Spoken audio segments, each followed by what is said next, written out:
nerds. Thank you for watching Generally Nerdy. This is the Week in Nerdom, your twice-weekly source for nerd news, headlines, and updates, and other things that go up on the channel. This is the Week in Nerdom update for June 7th, 2019. Let's hit the intro.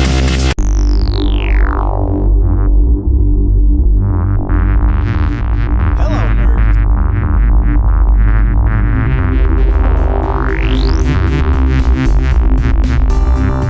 Thank you for watching Generally Nerdy.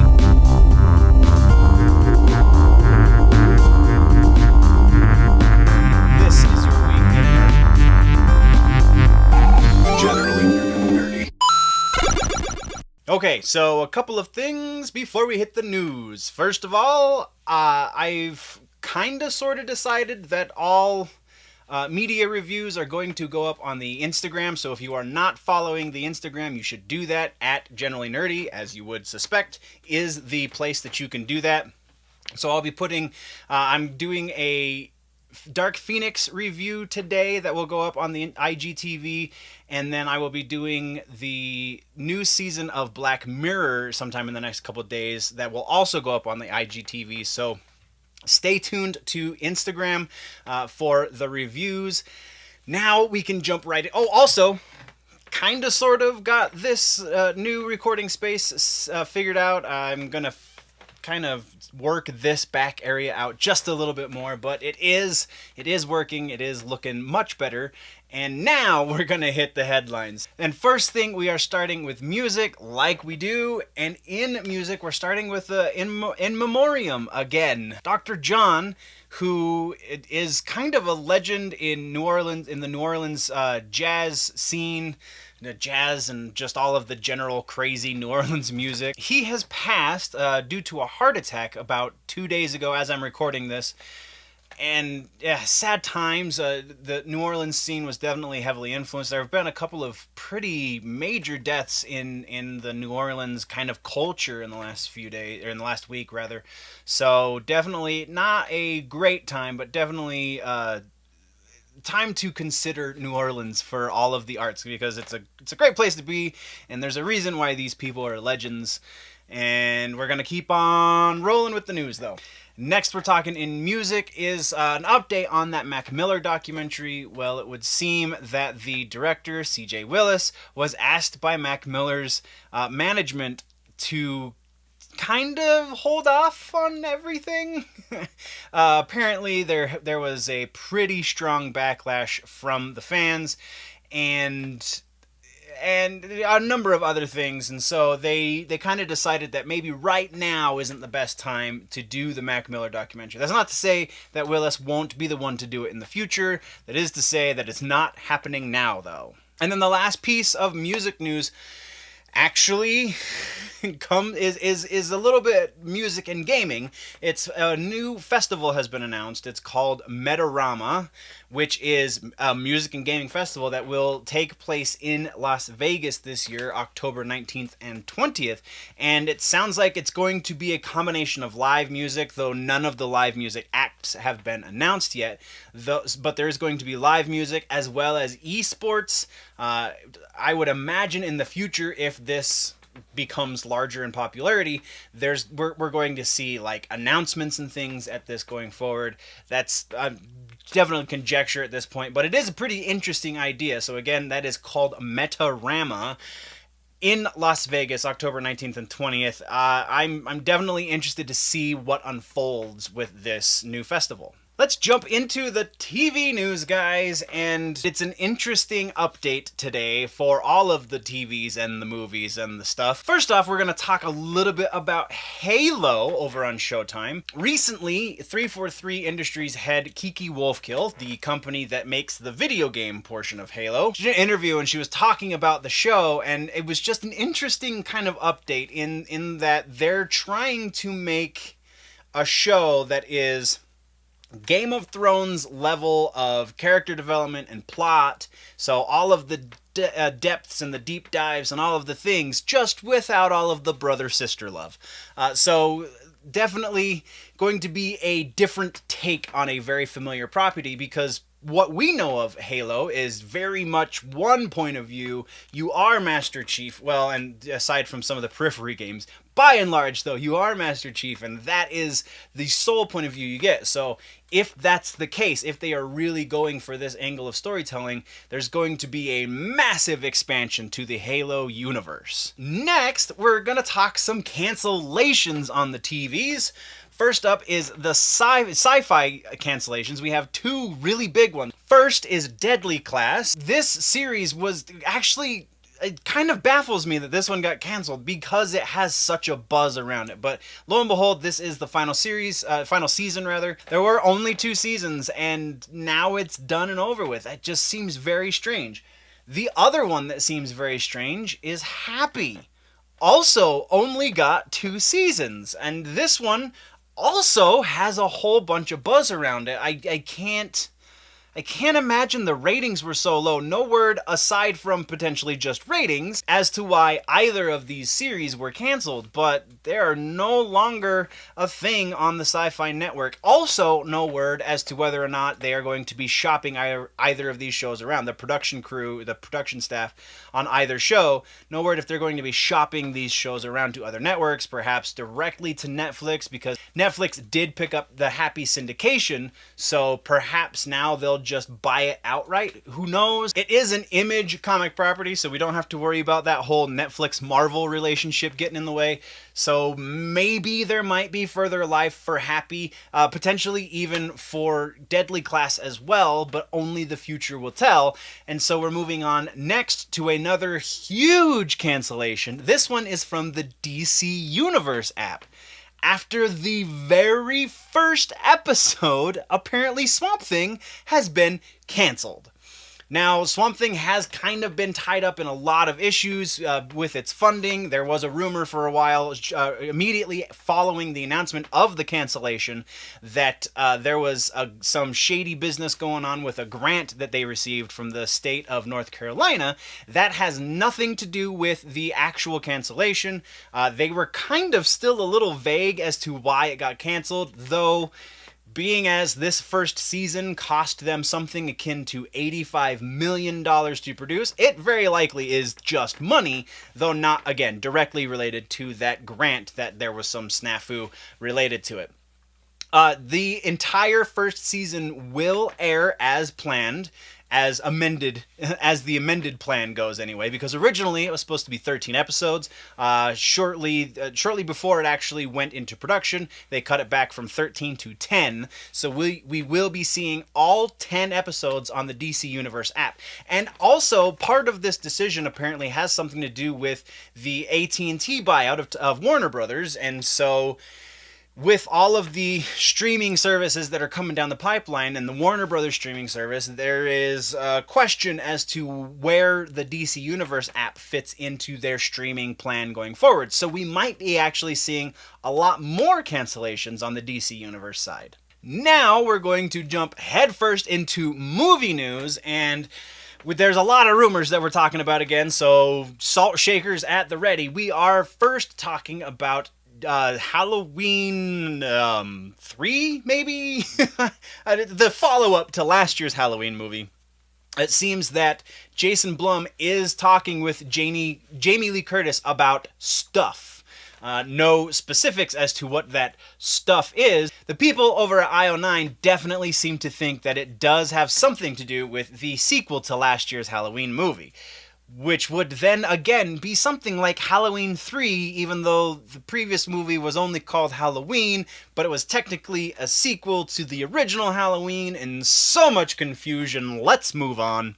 Next, we're talking about The Rock's Black Adam movie, which is very slowly taking steps forward, and the step that they just took is securing a director. Not 100% done yet, though. I'm going to read this from the notes because this is a very tricky name to say. The name is Jaume Colette Serra something. Sorry for the goofy accent. he was the director that just finished up Jungle Cruise with The Rock, so The Rock and he already have a relationship, which definitely bodes well for it being him that signs on the dotted line to be the director. His previous work is not comic book related, so that could be a good thing. He's also done a couple of mediocre horror movies, though nothing of in his filmography screams, I'm the next big thing. So definitely going to be interested to see how this develops. Next, all of you Simon Pegg and Nick Frost fans can rejoice along with Simon Pegg and Nick Frost. They are celebrating their 20th year as business partners, and as a means of celebrating, they just sold their first proper horror movie, not Shaun of the Dead. That was a comedy horror movie. This sounds more like an actual horror movie called Svelta. It's going to be in the slasher vein of horror. And if their ode to horror the first time is any indication of what they're going to be bringing to the table, this definitely could breathe a little bit more life into the already quasi-reanimated corpse of the subgenre for slasher films. Definitely very interested to see what Nick Frost, because Nick Frost will be penning the script for it, and Orion Pictures is who has picked it up for production. Our last piece of notes for this episode in movies, guys, is more Marvel rumors. We got some... It's been a really interesting week. Let's just put it that way for Marvel rumors. All of these rumors are definitely coming from multiple sources, some of them more reliable than others, so I just am going with the ones that I can kind of quantify from multiple sources. So first up is the MCU, kind of a meta statement for the MCU. They are reportedly trying to figure out who the next big bad in the universe is going to be. Now that Thanos has been taken care of, if you will, they want to know, they need another big character that can kind of take that weight on his shoulders. And the rumor is that they are eyeing Norman Osborn for that part. So the Green Goblin could be our next major villain in the MCU. Now, again, this is very, very much rumor. Though, with the Sony deal coming up to be renegotiated very, very soon, it sounds like Marvel might be wanting to add more characters to their bi-partnership, the bipartisan partnership, whatever, however you need to phrase that, the cooperation between the two studios. They're looking to add more characters than just Spider-Man to the roster from which they can pull. So it makes sense that they would go for a big villain there to bring in the Sonyverse a little closer to the chest, like Feige is wont to do. Our next big set of rumors, and again, there is a bunch of rumors floating around right now as far as what Phase 4 is going to actually look like. We already know a list of movies that's going to be in Phase 4, Black Panther 2, Black Widow, Captain Marvel 2, all of these things we know are happening sometime in Phase 4, potentially in Phase 5, but nothing has been set, and again, Feige is going to make that official announcement later this summer. So what we have right now that is coming from multiple sources is the new Avengers. They are looking to put together another Avengers team. It's not going to be the same Avengers team, but it is definitely going to be an Avengers team from what all of the rumors are saying. And as far as source material is concerned, it seems that they're looking to pull from either New Avengers, Young Avengers, or Dark Avengers, which we have actually talked about before on Generally Nerdy. So that's definitely a very interesting thing. There is some Thor stuff going about, but until I can substantiate that from another couple sources, that is not getting any in-depth conversation, but that is what we have for movies for today's episode, guys. And now we're bringing it on home with gaming. There is no comic book news update this episode. My apologies. Just didn't see anything that really struck me as big breaking news that needed to be talked about. Everything we already kind of know is going on. DC's cutting back the number of books they're putting out every month. Tom King is finally coming off of the Batman books, and he's getting his own Batman Catwoman book, so he's not really fired. So everyone who said that he's fired, you know, you're wrong. But so yeah, nothing major is happening in the comic books realm as far as this episode is concerned. So we're just going to kill it with gaming. And to start off gaming for this episode, we're talking about Destiny 2. Now, we talked previously about how Destiny is going to be cross-platform for Destiny 2, and that has been cemented. The other thing that they were working on is apparently a cross-save option. So if you're playing over at your buddy's house on his Xbox One, but you have a PS4 at home, you don't have to lose that progress. You can pick it up on your PS4 at home. But it seems that Sony just barely signed on for this. There was a deadline. They had weeks to approve the ability to do this, and they waited until literally the day before the deadline. So Sony, as always, dragging their feet, but you will have cross-play and cross-save abilities for Destiny 2. So that's pretty freaking cool. And a real quick reminder in gaming, next week is E3, so I will try and do some live tweeting. Maybe we'll do a couple of streams or something as we're going through and watching the presentations, do some breakdowns of what we're actually expecting out of the things that they're showing us, all of that stuff. So stay tuned to the channel for that, or check the Twitter at generally_nerdy. On Twitter is the place that you can go join me for live tweets and all of the things. So yeah, E3 is happening next week. Super excited. Moving on to Stadia, the Google platform that we have been talking on and off about for the last month or so. We just got the announcement Thursday, so yesterday, no, I think it was Wednesday actually, that there is going to be a free-to-play option for the Stadia. It's not going to be at launch. You will not be able to play for free at launch, but eventually there will be a free-to-play option. Now, they are going to bring the specs down a bit for the free-to-play. So if you're paying the $10 a month that it's going to cost to play Stadia, then you get 4K streaming, 4K in 60 frames a second, so pretty freaking large streaming capabilities, and proper 5.1 surround sound. If you're doing the free-to-play, it's 1080 at 60 frames a second and only comes in stereo. So really, the free-to-play option is super viable. It's not as bad as it might sound, and there is a list. I will see if I can find the link again. There is a giant list of launch titles for the Stadia, so rumors of its early demise are sorely mistaken. And our last piece for this episode has to do with Super Smash Bros. Ultimate. I know, the game's been out for a little while, but they are still doing DLC, and they've been playing the DLC really close to the chest. Well, Joker from Persona leaked, and now it seems that maybe the next DLC character leaked as well. There has been a reliable source that has leaked information in the past that has come true, that said that, and not outright said, very much alluded, very loosely alluded to the fact that Banjo-Kazooie very well could be the next DLC in Smash Bros., which will bring the grand total to something gigantic. I didn't write the number down.